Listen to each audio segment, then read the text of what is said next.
Hello everyone, thank you for joining me. Today I'm going to be delving into this beast that I have found recently that I honestly don't even know if it works yet. The light comes on, power's on, but honestly I don't know, so we'll find out together. This, to all of you know, if you saw this picture here, this is the Peavey Super Festival Series F800G. This is one of the most legendary guitar amps to come out of the Peavey Super Festival Series and just the 70s in general. Highly sought after. It's giant. I mean, you can see, this is my arm. Look how big this thing is. It's literally the length of my arm. And it's almost the height of my arm too. This is about foot size for me, I believe, if you believed in that biological trope. So I found it locally for dirt cheap. It is grimy and it's got some cosmetic wear on it, but all I'm worried about is the insides. As you're noticing, it's missing the rail here that has the Super Festival Series name and F800G logo here. I'm sorry, I'm mistaken. This is the Super Festival Series name up here. But this thing is massive. It's gigantic, and if it's as cool as what I've heard in the past, then I'm just totally stoked. I couldn't believe I found it. It was very random. If you're a reseller or a person who buys amplifiers, I don't know if the guy didn't really know what he had. Really, he just knew it was a Peavey bass head or guitar amp, basically, and he just listed it as basically a Peavey amp, you know, and hidden gold maybe, you know what I mean, something like that. You know, it's just an older guy that probably is, you know, first or second owner, and put it up for sale, and you know, it found me. So what I'm gonna do is I'm gonna try to clean it inside and out and make it as nice as possible and hopefully fully functioning. I believe that it will be. Most solid state, it's all solid state, most solid state amps, especially Peavey, even after years of abuse and even just grime and grease and dirt and abuse in general, these things just power up and still sound just as good as they did as soon as they came off the factory floor. So I'm gonna show you guys what it looks like, and then we're gonna just delve right into cleaning it. So let's go. All right, so upon first inspection, for what it is and how old it is, it's actually in tremendous condition. Here, I'm going to give you the whole 360. So this handle luckily is fully functioning, fully intact. Unfortunately, the other one I'll show you, I'm going to have to do some repair on it. It's missing some screws and, you know, and everything, and with plastic wear, it just, you know, it becomes brittle and it breaks, and that's basically what happened to the other handle. So we'll get back to that. There's not a ton of oxidation on it for being 50 years old. I mean, this thing is literally from 1971, I believe, or 1970. So Grateful Dead used it. I don't really listen to this band, but Death from Above, 1979, I believe they use it. Especially this is the 800G. This is the guitar version. You can tell because it has the equalizer and all the effects here. I believe that the F800B is just this section here. I'm not sure if it has the EQ. I'm not sure, but basically all the knobs turn, all original knobs. Just missing the rails, you know, the cosmetic rails with the name and everything. I have no idea how that could have gone missing, but this is tape. I'm gonna have to figure out a way to make it look nice and clean it up. But this is the handle I was talking about here. You see, it's missing probably literally every screw except for these two.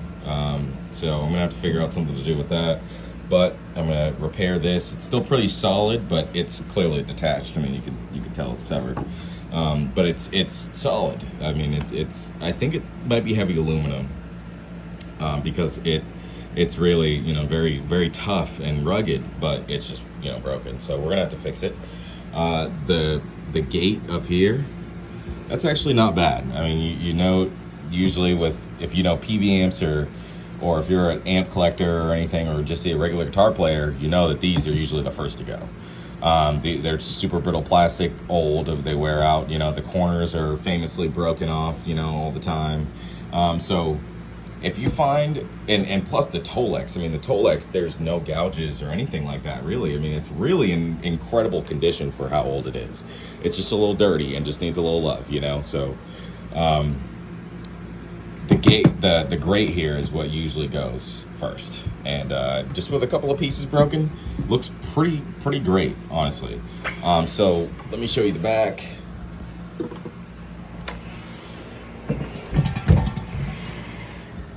All right, so this is the back here, Series 800. This is the power section that they used for the Super Festival Series, 800 watt, or 900 watt, I'm sorry. So this is the Series 800. I'm gonna have to tighten that up. The fuse is a little loose. I'm replacing the power cable. It's frayed and it's taped up here, and it just doesn't seem safe at all. So I'm gonna clean the heat sink. I'm gonna do pretty much everything I can do to make sure that this thing sings again. And let me show you the back, or the underside really quick, just to show you. So that's the Peavey badge right there. Nice fan inside, so you can kind of get a glimpse of the inside. Not really, but you see how grimy it is. And it just needs to be, it just really needs a cleanup, and, you know, maybe some love, and then it will just really just, you know, give us the same results that it did when it first was created. So you can't really see on the inside, but the inside is just grimy. I mean, it's caked with dust and dirt and grime, and, you know, I really enjoy doing these kind of projects. So basically, let's see what we can do with this thing. Alright guys, this is the inside of the F800G. It literally has 50 years of grime on it. This is the nastiest I've probably ever seen an amp that actually turns on. I mean, it's just absolutely disgusting. It's putrid. You know, the person that originally owned it just did not take the time to take care of it or take it to an amp tech or anything. But that does further the possibility that this person is the original owner. And if it is, then that basically shows, like, you know, what an amp will look like, you know, after normal use, probably. Not even really abused, it's just normal use, kept in the wrong spot. And that's the giant caps right there.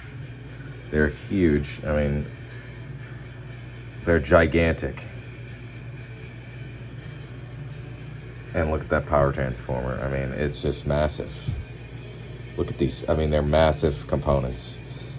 And they just, I mean, you can see all the dirt and nastiness. I'm going to get all this out, though. I'm going to completely overhaul this. But I just want to show you guys the just disgusting side of finding old vintage rare amps, is that they have rare dust and a possible virus that might come out of it. But we're gonna clean it and we're gonna change all that. So let's get that going. All right, so I finally got the preamp off. It was a pain, but I got it. And you can see it's still the same kind of MO, just grimy and gross and everything like that. I mean, geez, I just can't believe it. But anyway,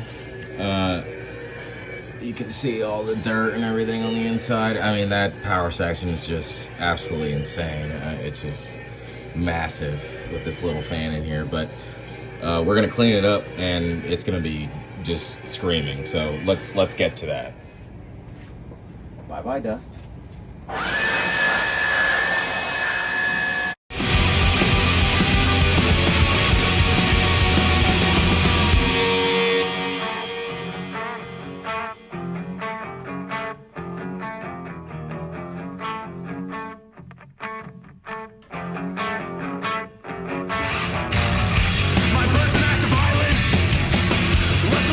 More need, more for greed. 31 exits.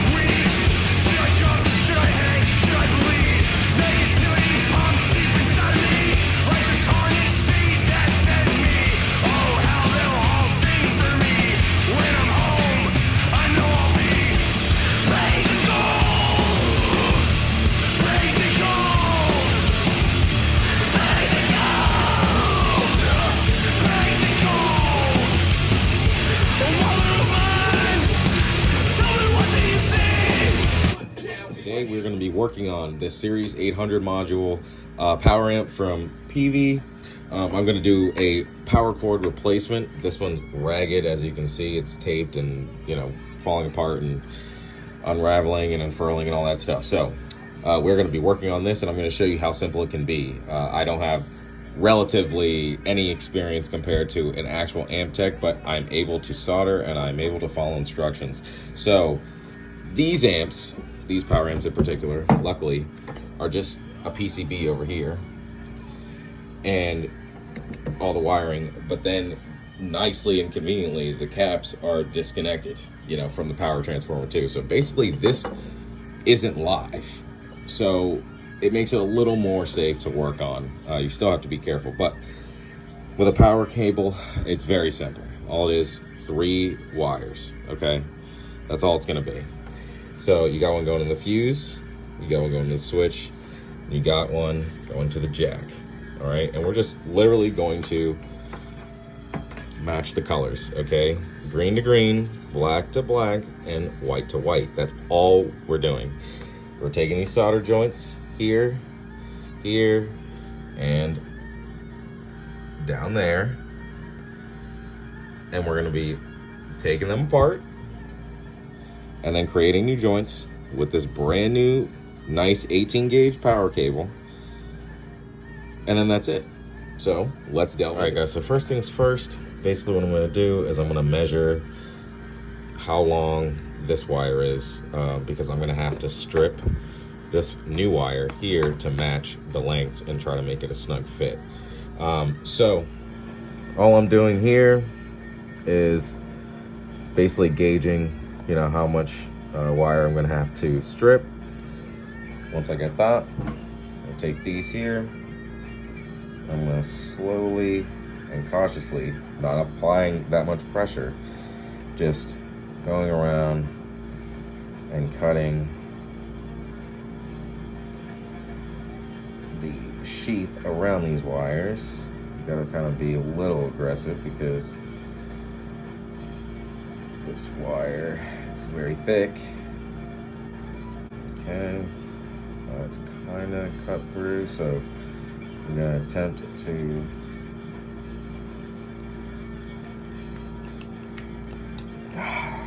there we go. Let me lighten the pressure up a little bit. Let me see if I can get this off now. Try to be careful so I don't take any of the other remaining wire with me. There we go, perfect. That was beautiful. All right, just like that. So, I'm gonna take these, try to match it up. Looks good. Now you're gonna wanna strip these wires here. I'm gonna say, I'm gonna go with a 10 gauge. All right, so these are 12. So you wanna be kind of careful. You don't need it to be that long, the exposed lead. There we go. I'm gonna do it for all these.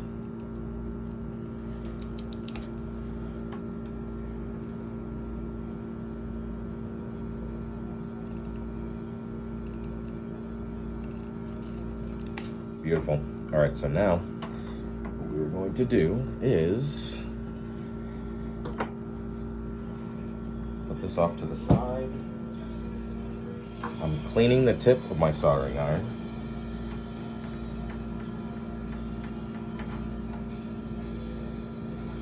I am tinning the tip of my soldering iron. And with a little suction gun here, I'm going to carefully remove one of the leads. This is a vintage amplifier, so I have to be very careful.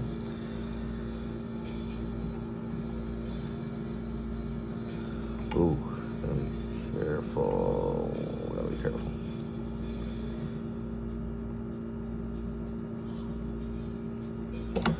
All right, got that removed.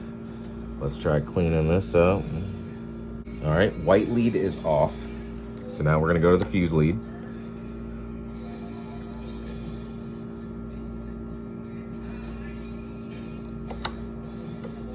Perfect, that's off now.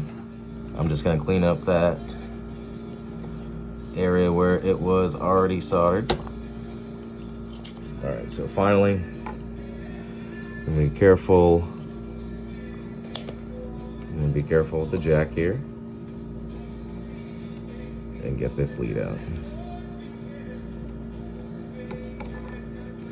I gotta be careful of these wires as well, because it's all vintage and I don't want to deal with any of the replacement or anything like that. I'm just trying to do a simple job. All right, and we're almost out here. There we go. So now that I have the old cable disconnected, I'm gonna take my time to really clean the solder and get the grommet off of this and put it on the new cable. So I'm gonna do that right now. I'm gonna clean my tip. All right, guys. I am not going to lie. Getting that grommet in there with the wire, I cannot really advise an easy way how to do that. The way I did it was I put the grommet on around the wire, and then I used this crimping part here, and just as I held it up on this side, I kept the grommet closed as tight as possible and then just kind of fed it through. And now it's nice and snug in there. So we're good here. We got this ragged piece that is just trash now. All right, and we are going to, and we're gonna tin these tips here, and we're gonna line them up and solder it in. Let's get it going. All right, just waiting on the soldering iron to heat up. So we're taking our soldering iron. I'm gonna tin the tips of these here. That's when you basically just put a little bit of solder on there just to make it uniform and nice and get it ready to solder to a joint. We're gonna feed them into their respective spots. So this green here went in the jack.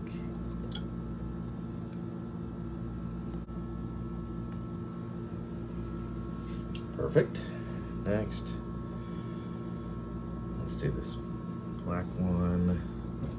Get some solder for here. Feed it through. It's nice and sealed there. Okay. All right, and finally, I'll move this to a safe spot. It's not even close to touching anything. We can wrap these a little bit just to get them a little more controlled. And then we're just gonna feed this on right through.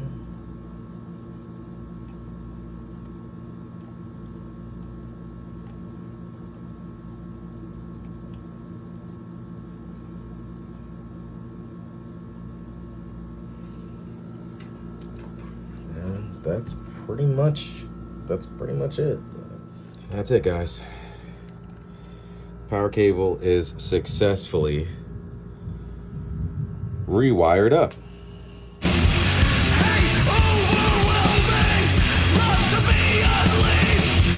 All right, so it looks like the previous owner for some reason took out some of the screws and broke the handle.